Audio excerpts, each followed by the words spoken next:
Namaskaram, life is not happening to you, it is happening because of you. The quality of your life is not determined by what is around you, but by what is within you. So, before you go around fixing the world, first, let's look at a few things you must stop immediately. Not tomorrow, not next week, immediately, if you want to live with clarity, peace and power. The mind is a beautiful instrument. It is capable of creating poetry, solving problems, building worlds, and even connecting with the very essence of existence. But when left unmanaged, it can also become your biggest obstacle. Overthinking is one of the most subtle yet destructive patterns that the modern human being has adopted. It masquerades as intelligence, but in reality it is often just noise. A mind that is constantly analyzing, dissecting, projecting and replaying is not functioning at its highest capability. It is caught in a loop, a cycle that takes you away from the immediacy of life. What most people call thinking is not conscious thought. It is compulsive activity. The mind is running because you have not told it to sit. It is like a child scribbling on the walls, not because it is painting a masterpiece, but because nobody taught it how to hold a brush. Overthinking is this kind of undirected mental activity. It is not clarity, it is not insight, it is just movement. And all movement is not progress. Many people confuse worry for wisdom. They believe that by going over a problem 100 times in their heads, they are somehow getting closer to a solution, but often they are just going in circles. A simple issue becomes a complex web of imagined outcomes, emotional overlays, and fear-based prediction. Life is simple. It's the mind that makes it complicated. Overthinking adds layers to life that were never there to begin with. Thoughts are like clouds, they are meant to pass. When you hold on to them, when you keep pulling one thought after another without pause, you create a storm where there could have been stillness. There is nothing wrong with thinking, but it must happen consciously. If you cannot stop thinking, then it is no longer a tool in your hands, it has become your master. This compulsiveness is not just mental, it becomes emotional. The more you think, the more you feel. The more you feel, the more you react. The more you react, the more you create situations that confirm your thoughts. It's a loop, a cycle, and the only way to break it is through awareness. To realize that thinking is not happening to you, it is happening through you. And what happens through you can be guided if you are willing to step back and observe. Let us take a very simple example. You are sitting in your room and someone said something unpleasant to you earlier in the day.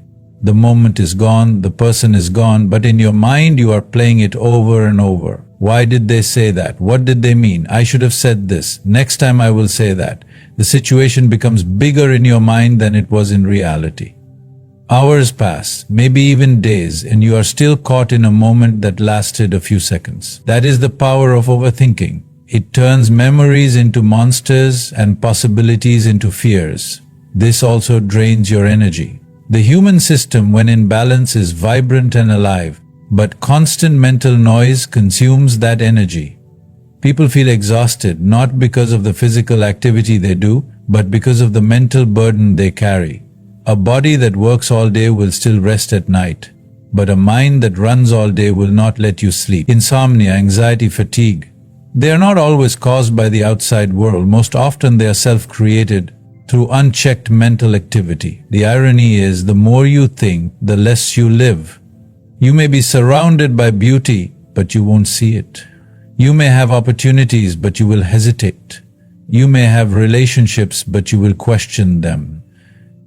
Overthinking puts a filter on your perception. It doesn't let you see life as it is, it makes you see life as your fears, doubts, and insecurities project it to be. This is why the ability to stay present is so essential.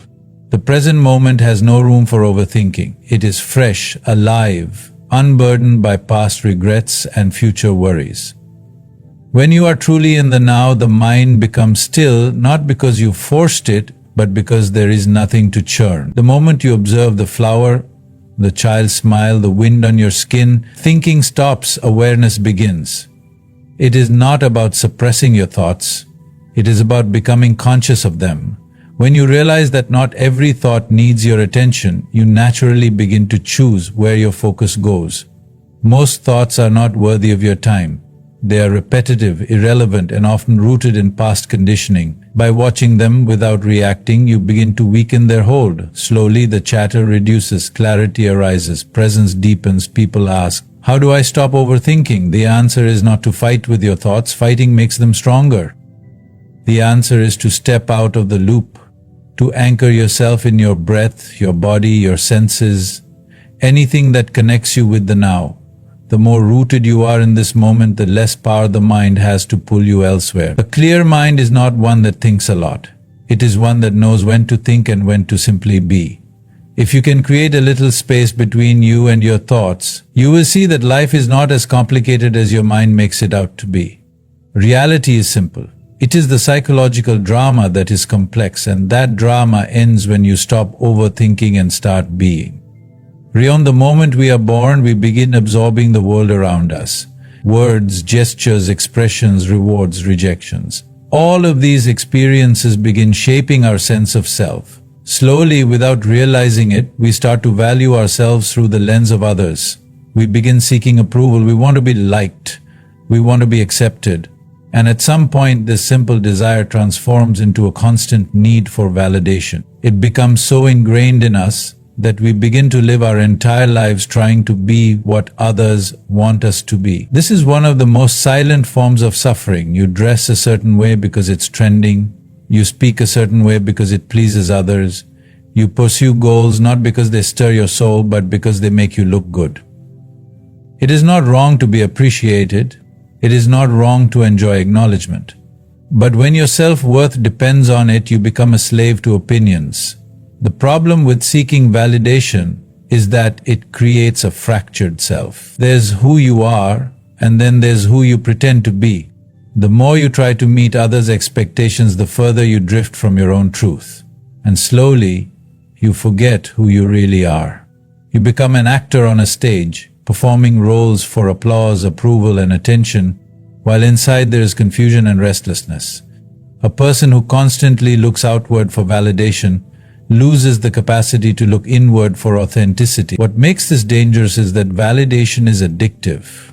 When someone praises you, it feels good, it gives you a momentary high, but like any addiction, the effect wears off quickly and you begin to crave it again. So you repeat the behavior, you filter your words, you hide your feelings, you silence your truth. And all of it just to maintain an image that others will accept. But an image is not a life. You cannot live fully while pretending. There is an inner cost to external validation. Every time you ignore your intuition to please someone else, a small part of you dims. Every time you compromise your values to fit in, your integrity takes a hit. And over time, this cost becomes heavy. You begin to feel hollow. You feel unfulfilled even when everything on the outside looks perfect. That hollowness is your soul reminding you, this is not who you are. The world will always have opinions. People will praise you one day and criticize you the next. If you keep dancing to their tunes, you will never find your rhythm. Seeking validation puts your peace of mind in someone else's hands. And no matter how much effort you make, it is never enough. There will always be someone who disapproves. There will always be someone who thinks you should be different. Trying to satisfy everyone is not kindness. It is self-betrayal. The freedom begins when you stop looking outside and start listening inside. Your inner compass is far more reliable than the fluctuating approval of others. There is a certain dignity in standing in your truth even if no one claps for you. To be rooted in yourself is to become unshakable. You are no longer moved by praise nor disturbed by judgment. You simply are, and that being is your power. This is not arrogance, it is not ego, it is a quiet confidence that comes from self-awareness. When you know who you are, you do not need others to tell you. Their words may be kind, but they are not your foundation. You are not against appreciation, but you are no longer dependent on it. Your sense of self becomes like a mountain, grounded, still, unshaken by passing storms. People often fear that if they stop seeking validation, they will become disconnected or unloved. But the opposite is true. When you're authentic, when you express who you really are, you attract people who resonate with that truth. Your relationships become deeper, more real. You stop attracting those who love your mask and start meeting those who value your essence. And these connections are far more fulfilling than any performance-based admiration. You also begin to access your creativity more freely. When you are not worried about being judged, you can explore your ideas without fear. You can take risks. You can grow. The most powerful art, innovation, and change come from people who were not afraid to be different. They were not waiting for the world to say yes. They had already said yes to themselves. That inner permission is what moves the world. It is important to reflect how much of what I do is genuinely me and how much is just a performance for others. If you find that your choices are driven by the need to be liked, recognized, or applauded, pause. Take a breath. Ask yourself, who am I without all of this? What would I do if no one was watching? What feels true to me, even if it doesn't make sense to others? Living without the need for validation does not mean you become insensitive or isolated. It simply means you become centered, you listen to feedback, but it doesn't define you. You enjoy praise, but it doesn't inflate you. You face criticism, but it doesn't destroy you. You're no longer a puppet to opinions. You become the author of your life. And in that authorship, you find a sense of peace and power that no one can give you and no one can take away. Blame is one of the most instinctive reactions a human being has. Something goes wrong, and the first impulse is to find someone or something to hold responsible. It's almost automatic. If something doesn't work out the way we expected, the tendency is to point fingers at the people around us, at the circumstances, at the system, even at fate or the stars. Rarely do we pause to look within. Rarely do we ask, what is my role in this? This habit of blaming is not just a behavioral flaw. It is a profound barrier to growth, clarity, and true freedom. When you blame others, you are essentially saying, I have no control. You are declaring that your life, your emotions, your actions, your peace, everything is in someone else's hands. It may give you a temporary sense of relief, a moment of self-righteousness, but it robs you of the very power that makes you human, the ability to choose, to respond, to transform. Every time you blame, you give away your strength. You shrink your potential by becoming a victim of external forces. There is a subtle comfort in blaming. It shields the ego. It prevents us from facing uncomfortable truths about ourselves. If you can say it was their fault, then you don't have to reflect. You don't have to accept responsibility. You can remain in the illusion that you were right all along. But comfort is not the same as growth.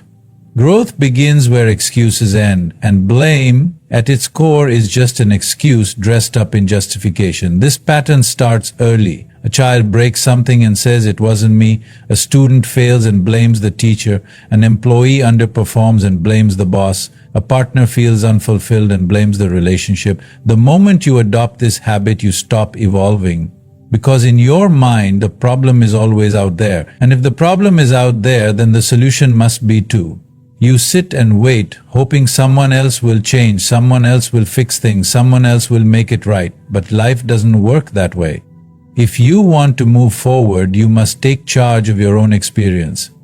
Responsibility does not mean guilt. It does not mean you are to blame for everything that happens. But it does mean that you are willing to own your part. You are willing to ask, what can I learn from this? What could I have done differently? How can I respond now consciously rather than react unconsciously? This is not weakness. This is power. A person who accepts responsibility, even in the face of difficulty, becomes unshakable. Because they are not waiting for the world to change, they are changing themselves. Blame also creates separation. The moment you accuse, you create distance. Whether in a friendship, a family, or a community, blame builds walls. It turns people into enemies. Even when the original issue was small, it feeds resentment, anger, and ego. On the other hand, when you drop blame and step into accountability, connection becomes possible. Communication opens up. Empathy enters. Healing begins. Not just between you and others, but within yourself. It's important to see how blame affects your internal world. When you're constantly looking for someone to hold responsible, your mind becomes restless. Your heart becomes heavy.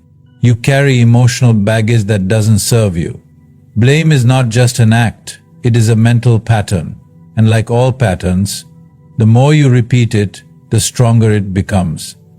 Soon you're not just blaming others, you start blaming yourself in a destructive way. You begin to live in guilt, shame, or self-hate. This is the other extreme of blame, and it is just as toxic. True responsibility is balanced. It is neither blaming others nor condemning yourself. It is seeing clearly. It is saying, this is the situation, these are the facts, here is what I can do. That clarity is liberating. It takes you out of drama and into awareness. It moves you from reaction to conscious action. Life becomes simpler not because problems disappear, but because you stop wasting energy in denial and accusation. People often say, but I was wronged, I was hurt, they did this to me. And yes, there are situations where others' actions are deeply painful, but even in those cases, you still have a choice. You can either live in that pain forever, constantly replaying the scene and blaming them, or you can acknowledge what happened, feel what you need to feel, and then take ownership of your healing. The pain may not be your fault, but the healing is your responsibility. Blame is easy, it's immediate, but it leads nowhere. Responsibility requires more awareness, it takes effort, but it leads to clarity, strength, and growth. In every situation, ask yourself, what am I doing with this? How am I choosing to respond? What is this teaching me? These are the questions that elevate you from victimhood to leadership, not over others, but over your own life. When you stop blaming, you begin to see life as it is, not as a series of unfair events, but as a constant opportunity for growth and insight. You begin to take your energy back, the same energy that was wasted on justifying, defending, and accusing is now available to create, to build, to evolve. You realize that freedom is not in controlling the world, it is in mastering yourself. There is a silent belief that runs through the minds of many people, the idea that life will begin when the right time comes. We hold back our desires, our dreams, our actions, waiting for that perfect moment when everything will align. When I have more money, then I'll start. When I feel more confident, then I'll speak. When things calm down, then I'll change. This illusion of the right time is one of the greatest barriers to living fully. It is a waiting room with no exit, a place where life is always postponed to some vague future that never really arrives. The idea of the right time is appealing because it removes pressure. It gives us a reason to delay. But underneath that comfort is fear. Fear of failure, fear of judgment, fear of discomfort. We tell ourselves stories to avoid taking risks. We convince ourselves that we are not ready. We think readiness is a destination we will reach someday, but readiness is not something you find, it's something you decide. No one feels completely ready to step into the unknown. Waiting for the right time is often just a sophisticated way of avoiding the discomfort of growth. There is a kind of perfectionism hidden in this waiting. We want to begin only when we are sure everything will go smoothly. But life does not promise certainty, life promises movement. If you only move when the road is clear, you will never leave where you are. Progress requires the willingness to act without all the answers. The truth is, clarity often comes through action, not before it. You figure things out by doing, not by waiting. Time is not something that gives permission. It doesn't suddenly hand you the green light and say, now is the perfect moment. The present moment is always the only moment you truly have. Everything else is a projection. The future is shaped by the choices you make now. If you waste the present planning the perfect future, you lose both. The people who make real change, who build, create, grow, they're not the ones who waited. They're the ones who started, often unsure, often afraid, but with a willingness to try. When you wait, you create resistance. You hold yourself in a state of tension. You think about what could be, but you don't move towards it. This gap between intention and action becomes a source of anxiety. You begin to live in your head, imagining possibilities but never grounding them into reality. The energy that could have been used to build something is spent circling in thought. Waiting becomes a habit, days become weeks, weeks become years, and one day you look back and realize how many moments were lost to hesitation. This doesn't mean reckless action. It doesn't mean jumping without thought, but there's a difference between thoughtful preparation and endless postponement. Preparation is active. It's part of the journey. Postponement is passive. It's standing still while life passes by. Often what we call waiting is not really preparation. It's procrastination dressed in the clothes of planning. We tell ourselves we are being smart, but deep down we know we are just afraid. There is also a tendency to wait for external conditions to change. We think, when things are easier, then I'll start. But external life is never fully in your control. Circumstances will always fluctuate. If your commitment depends on the environment being perfect, your growth will always be at the mercy of chaos. True strength comes from acting even when the environment is uncertain. In fact, that's often when the most powerful shifts happen, not when things are calm, but when they are challenging. Many people also wait for inspiration. They think they need to feel a certain way to act. But inspiration is not a requirement, it's a bonus. Discipline is what moves you when motivation is missing. Some of the most important steps you will take in life will not come from a place of excitement, but from a quiet decision to begin, even when the feeling isn't there. And ironically, that act of beginning often brings the feeling you were waiting for. There's no better time than now, not because now is perfect, but because now is real. The past is memory, the future is imagination. This moment is the only canvas where your actions can actually paint something. When you act now, even in small ways, you begin to shift your trajectory. You create momentum, you break the inertia. You begin to shape your reality instead of being shaped by your hesitation. The longer you wait, the heavier the decision becomes. What starts as a small delay grows into a mountain of resistance. Starting feels harder. Doubt deepens. You begin to question not just the timing but yourself. Self-trust erodes in the silence of waiting. Action, even imperfect action, is the antidote. It restores confidence. It builds inner strength. It proves to you that you can move, even when things aren't perfect. Sometimes people say, but what if I make a mistake? Mistakes are part of movement. You cannot avoid them entirely. But a mistake while moving teaches far more than a mistake made in stillness. Action reveals your path.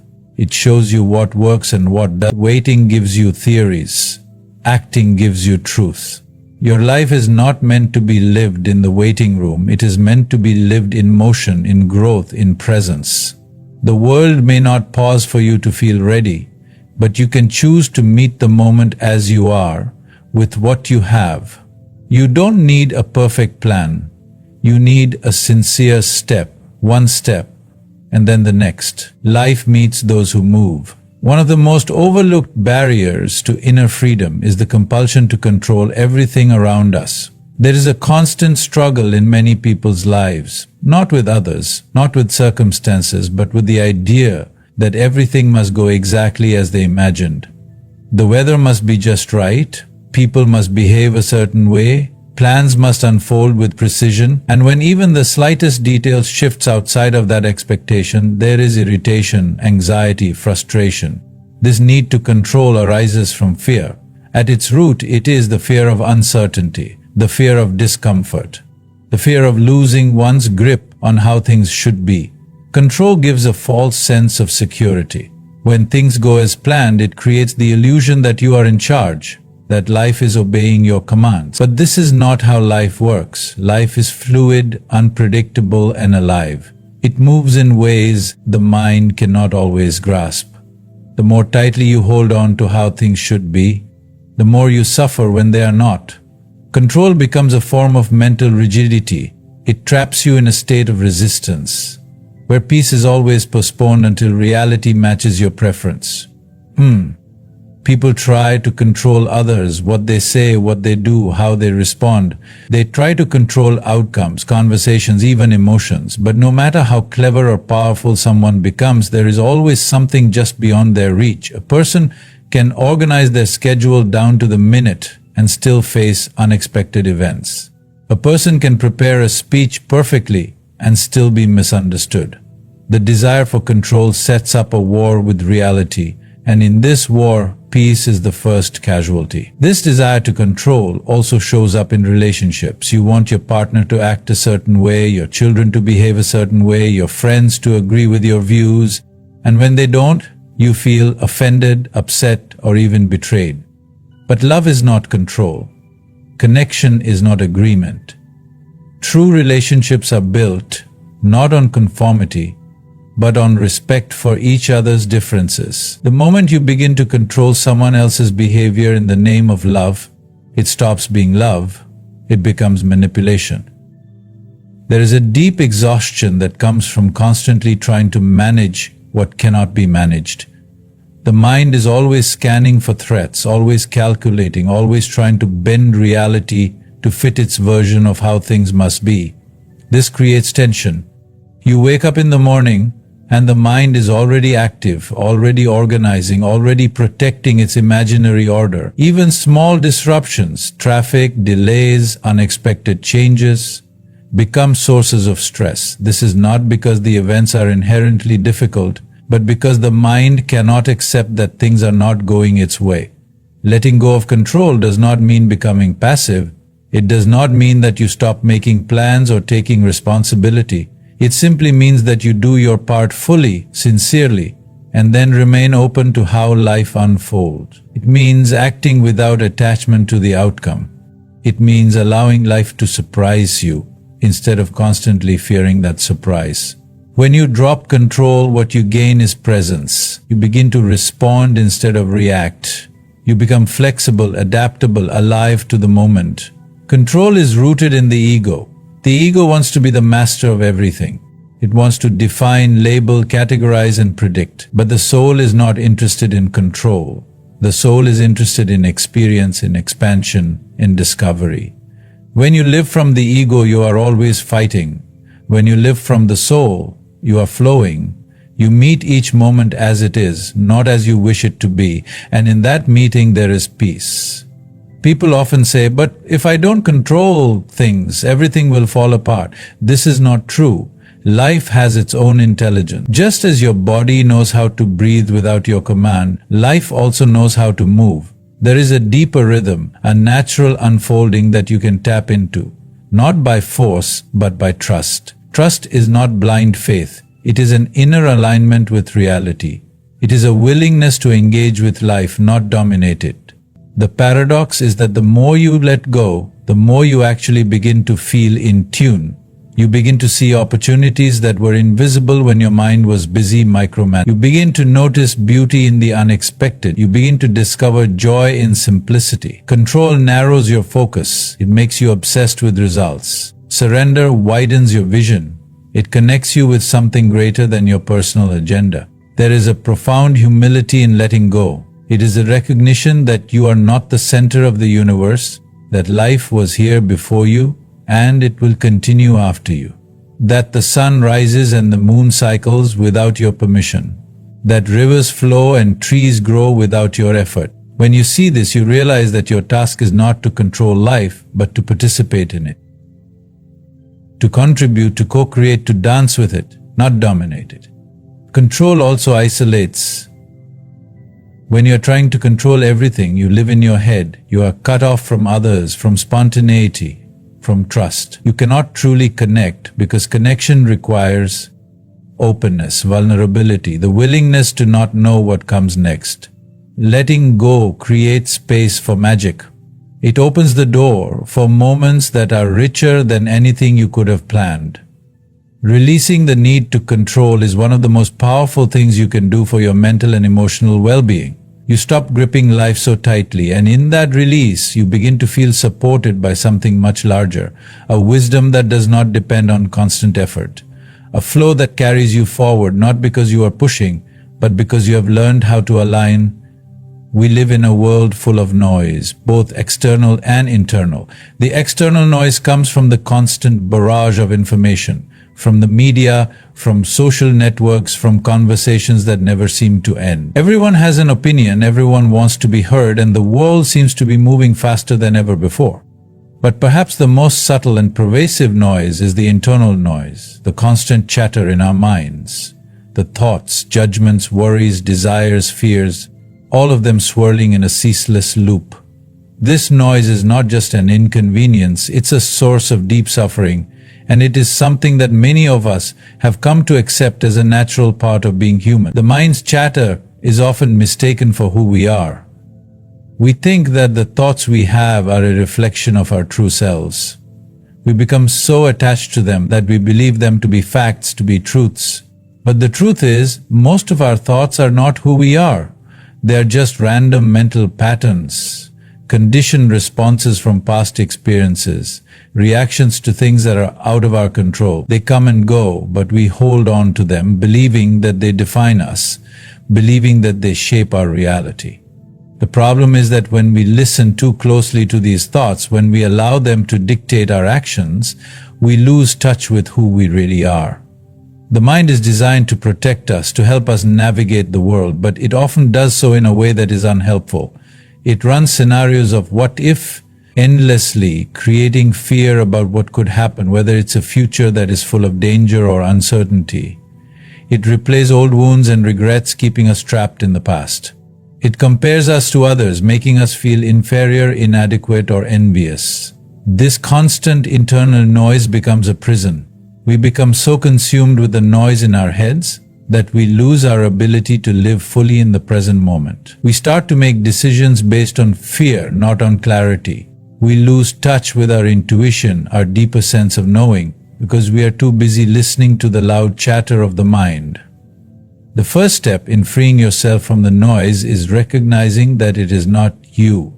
The thoughts that come and go in your mind are not the essence of who you are.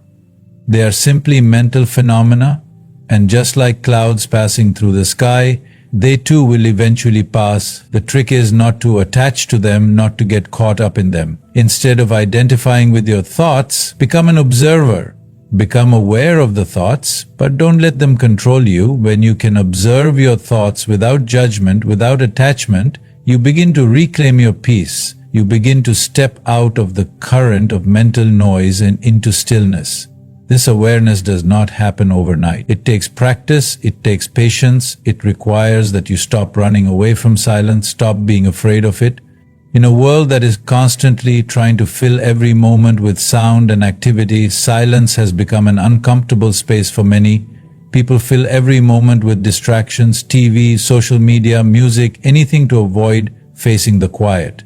But the silence is where you find clarity. It is where you reconnect with yourself, with your true essence. It is in the silence that you begin to hear the whispers of your soul, the guidance that is always present but often drowned out by the mind's noise. One of the most powerful ways to reduce mental noise is through meditation. Meditation is not about clearing your mind completely, because that is nearly impossible. It is about becoming aware of your thoughts and learning to let them go. It's about training your mind to focus on one point of attention, whether it's your breath, a sound, or a feeling. By doing this, you begin to create a space between you and your thoughts. This space allows you to observe your mind without getting caught in it. With time, you learn that you don't have to react to every thought, that you don't have to believe everything your mind tells you. You start to create a sense of inner peace, even in the midst of chaos. But it's not just about formal meditation. You can find moments of stillness throughout your day, whether it's taking a few deep breaths before responding to someone, pausing for a moment of silence before making a decision, or simply becoming present in whatever you are doing. These moments of stillness, though small, can create a profound shift in your experience. When you step out of the noise, even for a brief moment, you start to recalibrate. You start to align with the deeper sense of awareness that is always available to you. The more you practice stepping out of the noise, the more you begin to see how much of it is unnecessary. A lot of the thoughts we have are not even relevant to our current situation. They are remnants of past experiences, worries about the future, or judgments about things that don't matter. They clutter our minds and prevent us from living fully in the moment. When you start to quiet the mind, you begin to create space for the things that truly matter: clarity, creativity, connection, peace.